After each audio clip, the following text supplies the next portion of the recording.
साथियों, इस वीडियो में कक्षा 10 का गणित अध्याय 1.1 यानी कि प्रश्नावली 1.1 वास्तविक संख्याएं। तो पिछली वीडियो में जो है बच्चों हम प्रश्न संख्या 4 तक जो है कंप्लीट कर चुके हैं। आज शुरू करने जा रहे हैं प्रश्न संख्या 5 से। ठीक है, तो प्रश्न संख्या 5, 6, 7 और उसी के साथ हमारी ये वाली प्रश्नावली जो है समाप्त हो जाएगी। ठीक है बच्चों, यानी कंप्लीट हो जाएगी, यानी पूरी हो जाएगी बच्चों। ठीक है, तो प्रश्न संख्या 5 है कि जांच कीजिए कि क्या किसी प्राकृतिक संख्या n के लिए संख्या 6 की पावर n अंक 0 पर समाप्त हो सकती है। यानी कि बच्चों कोई संख्या 0 पर समाप्त कब होती है? जब हमारे पास जो है 2 की पावर घात m और 5 की घात m के रूप में होता है। ठीक है, तो जैसे दो की पावर 1 और 5 की पावर 1, ये कितना हो जाएगा? 10 हो जाएगा। तो कितने पर संख्या समाप्त हो रही? 0 पे हो रही है। ठीक है, तो इसका जो क्या मेथड है, हमेशा जब भी संख्या 0 पर समाप्त होती है तो 2 की घात m और 5 की घात m के रूप में होती है। ठीक है, तो ये चीज़ आपको क्या होना चाहिए? याद होना चाहिए। समझिए आप।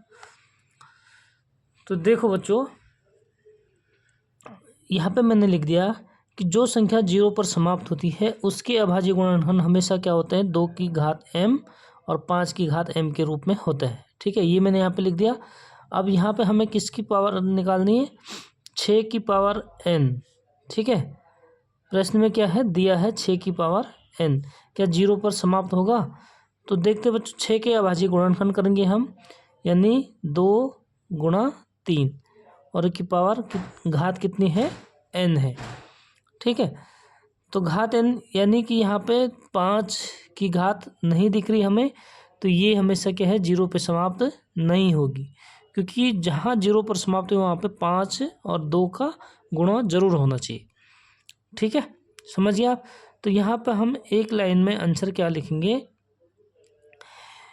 कि 6 की घात n। ठीक है, देखो अगर n है, n क्या है? प्राकृतिक है। 1 2 3 4 कहाँ तक हो सकता है? अनंत तक हो सकता है। ठीक है, लेकिन आएंगे तो उसमें 6 की टेबल ही। ठीक है, तो देखो बच्चों, किसी 6 की घात 6 की घात n जो है किसी भी मान के लिए, किसी भी मान के लिए 0 पर समाप्त नहीं होगी। ठीक है, 0 पर समाप्त नहीं होगी, क्योंकि समाप्त कब होती है बच्चों? जब हमारे पास 2 की घात m और 5 की घात गुणा 5 की घात m का रूप हो। ठीक है, लेकिन यहाँ पे क्या है? 5 की घात m नहीं है। ठीक है, 0 पर समाप्त नहीं होगी। ठीक है, उदाहरण के लिए मैं आपको ये भी बता दिया, और इसकी आपको इंट्रोडक्शन यानी परिचय वाली वीडियो भी देखनी है तो आप लोग इसी चैनल पर, ठीक है, प्लेलिस्ट में जाकर जो है यहीं पे देख सकते हैं। ठीक है, तो ये हो गया हमारा प्रश्न संख्या 5। चलते हैं बच्चों प्रश्न संख्या 6। आपने क्या करना है? वीडियो अच्छी लगेगी तो लाइक ज़रूर कर देना है, अपने दोस्तों के साथ भी शेयर कर देना बच्चों। ठीक है, और ये वाली प्रश्नावली बहुत इंपॉर्टेंट है एग्जाम के लिए। ठीक है बच्चों, तो चलो अब चलते हैं प्रश्न संख्या 6 के लिए।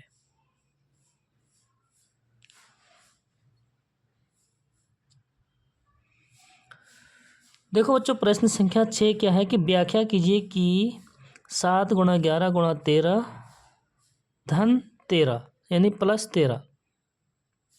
ठीक है, और 7 गुणा 6 गुणा 5 गुणा 4 गुणा 3 गुणा 2 गुणा 1 धन यानी प्लस 5।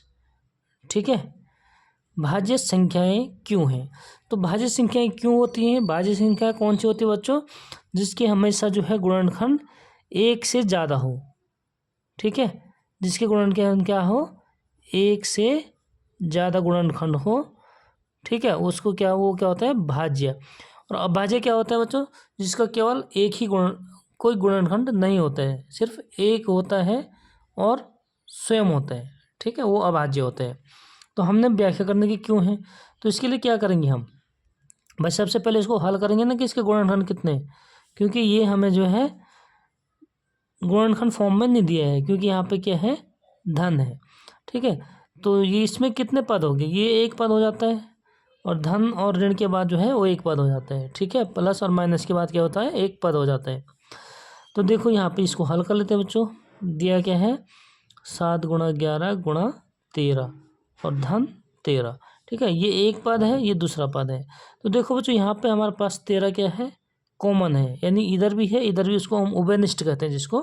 ठीक है, तो यहाँ से हम क्या 13 को कॉमन ले सकते हैं, बिल्कुल। और यहाँ पर क्या रह जाएगा, 7 गुणा 11 गुणा 13 को बाहर ले लिया तो 13 कम 13, यानी 1, और प्लस 13 को बाहर लिया तो 13 कम 13, एक यहाँ पे हो जाएगा। ठीक है, इस तरीके से कॉमन लेते हैं हम, यानी उभयनिष्ठ लेते हैं। ठीक है, जो भी संख्या होती है। और अब देखते 13 और इसको गुणा कर लेते हैं, 11 सत्ते 77। ठीक है, और प्लस 1, तो कितना हो जाएगा बच्चों, ब्रैकेट का मतलब हमेशा क्या होता है, गुणा होता है। ठीक है, यानी 13 गुणा ब्रैकेट के अंदर का क्या कर देंगे हम, जोड़ देंगे बच्चों, तो 77 और एक कितना हो जाएगा हमारा 78। ठीक है, तो देखो बच्चों अब ये हमारे पास गुणनखंड कितने हो गए, इसमें 2 गुणनखंड हो गए, यानी एक से ज़्यादा हो गया। ठीक है, इसके साथ एक से भी हम, एक तो सबका क्या होता है, गुणनखंड होता है। तो इसमें कितने गुणनखंड हो गए, 1 2 3, प्रथम द्वितीय तृतीय। ठीक है, यानी कि एक से ज़्यादा हो गया। तो यहाँ पर हम क्या लिखेंगे कि यह क्या है, भाज्य संख्या है। भाई हमने क्या कर दिया, यह भाज्य संख्या है। यह कौन सा बच्चों, भाई ये वाला, इसको हम पूरा लिख देंगे, 7 गुणा 11 गुणा 13 धन 13 एक भाज्य संख्या है, क्योंकि इसके क्या है बच्चों, एक से ज़्यादा अभाज्य गुणनखंड है। ठीक है, एक से ज़्यादा यानी एक के अलावा अन्य अभाज्य गुणनखंड है, ऐसा भी लिख सकते हैं। ठीक है, लिखने का अपना अपना तरीका होता है बच्चों। तो यह भाज्य संख्या क्योंकि इसके एक से ज़्यादा अभाज्य गुणनखंड है।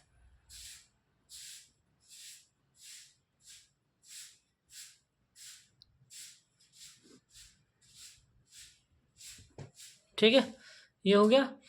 अब चलो इसमें हम चलते हैं दूसरे पे भी।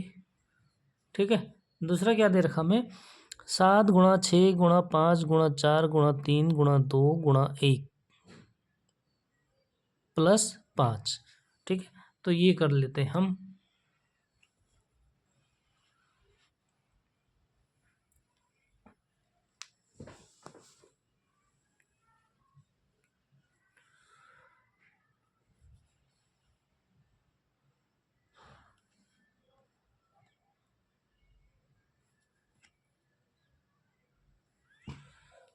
क्या दिया है बच्चों, हमारे पास सेकंड दे रखे हैं, यहाँ पे लिख देता हूँ, 7 गुणा 6 गुणा 5 गुणा 4 गुणा 3 गुणा 2 गुणा 1 प्लस 5। ठीक है, तो पहले तो इसको क्या करेंगे, सरलीकरण करेंगे, यानी इसको सॉल्व करेंगे बच्चों। ठीक है, क्योंकि गुणनखंड में प्लस नहीं होना चाहिए, तो इस प्लस को हटाने के लिए अब देखो हमारे पास प्लस से धन से एक, इधर एक पद हो गया, ये दूसरा पद हो गया। ठीक है, तो हमेशा जब दोनों पदों में कोई चीज़ उभयनिष्ठ होता है यानी कॉमन होता है। ठीक है, तो यहाँ 5 है, तो इधर है कहीं 5, ये है, तो हमारा ये 5 क्या हो गया, उभयनिष्ठ हो गया, यानी कि कॉमन हो गया, इसको हम ले लेंगे कॉमन। ठीक है, तो यहाँ क्या बचा, अब 7 अपनी जगह बचेगा, 6 भी बचेगा, 5 बाहर आ गया, तो 5 का भाग 5 में कितने बार जाएगा, एक बार, तो गुणा 1 कर दो। ठीक है, गुणा 4 गुणा 3 गुणा 2। ठीक है, 1 को गुणा करेंगे कोई फर्क नहीं पड़ता है, जमा, प्लस को जमा कहते हैं। ठीक है, 5 बाहर आ गया कॉमन, तो 5 का भाग 5 में कितनी बार जाता है, एक बार, तो 5 एक कम 5, यहाँ भी क्या रह जाएगा, 1। ठीक है, अब इसको सबको गुणा कर देंगे हम, अंदर का जो गुणा करने हैं, और जो जोड़ना है उसको बाद में जोड़ देते हैं। ठीक है, तो 5 गुणा 7 6 42 3 4 12 12 24 42 गुणा 24 होता है 1008। ठीक है, आप इसको टोटल को गुणा करोगे यहाँ से यहाँ तक, 1008 होगा, ठीक है, प्लस 1, इसमें 1 जोड़ देंगे। अब सबसे पहले ब्रैकेट के अंदर का जोड़ देते हैं हम, ठीक है, 5 क्या है, गुणा में है, ब्रैकेट के अंदर का जोड़ेंगे तो ये क्या हो जाएगा, 1009, ठीक है। अब देखो बच्चों, 1 गुणा करेंगे तो कोई फर्क नहीं पड़ेगा, ठीक है। तो ये कितने पद हो गए इसमें, 1 2 3 पद नहीं, सॉरी, गुणनखंड, ठीक है, पहला गुणनखंड, दूसरा, तीसरा, यानी 1 से ज़्यादा हो गया तो यह क्या हो जाएगा, भाज्य संख्या हो जाएगा, ठीक है। तो इसका भी यहाँ पे हम क्या रीजन लिख देंगे, आंसर, कि यह भाज्य संख्या है, भाज्य संख्या है, ठीक है। हमने व्याख्या कर दी। और क्यों है, क्योंकि इसकी क्या है, 1 से अधिक गुणनखंड है, क्योंकि इसके 1 से अधिक गुणनखंड है, ठीक है साथियों, ठीक है दोस्तों। तो ये हमारा क्या हो जाएगा, उत्तर हो जाएगा। तो बहुत इजी क्वेश्चन हैं, आपको कोई डाउट नहीं होना चाहिए, कहीं पे भी कोई आपको संदेह होता है, कोई डाउट होता है, कोई मन में आपके संकोच होता है तो आप लोग कमेंट में ज़रूर बताइए, ठीक है। तो चलते हैं अगले प्रश्न पर, प्रश्न संख्या 7।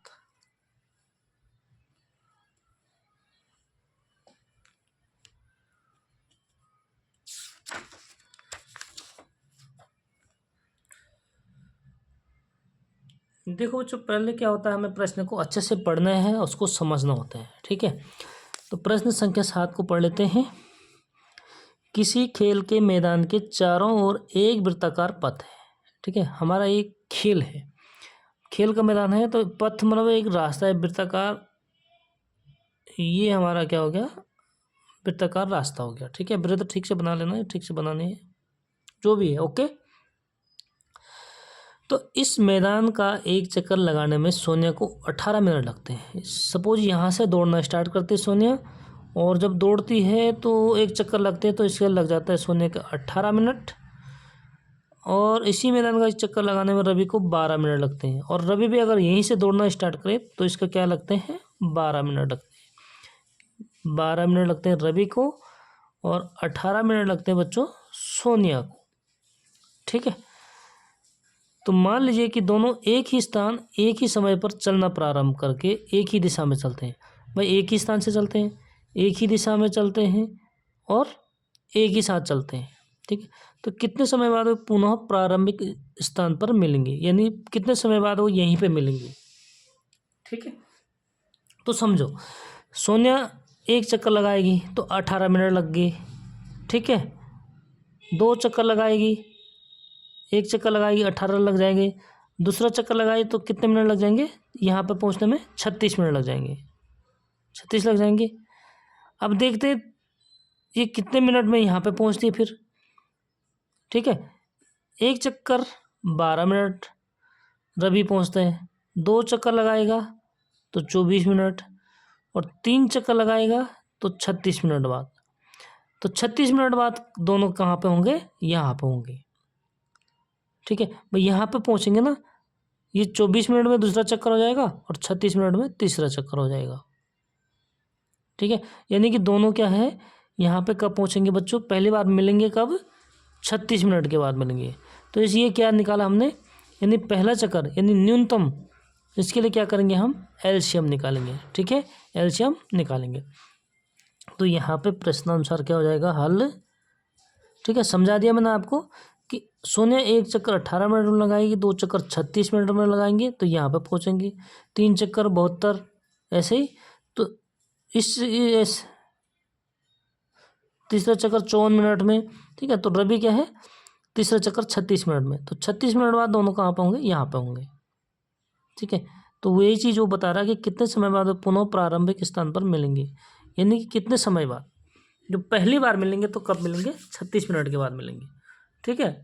इस तरीके से हमने क्या करना है, एलसीएम निकालना है। तो देखो भाई, एलसीएम निकालना पड़ेगा, इसके लिए क्या, तो क्या किस किस का निकालना पड़ेगा, 18 और 12 का, ठीक है।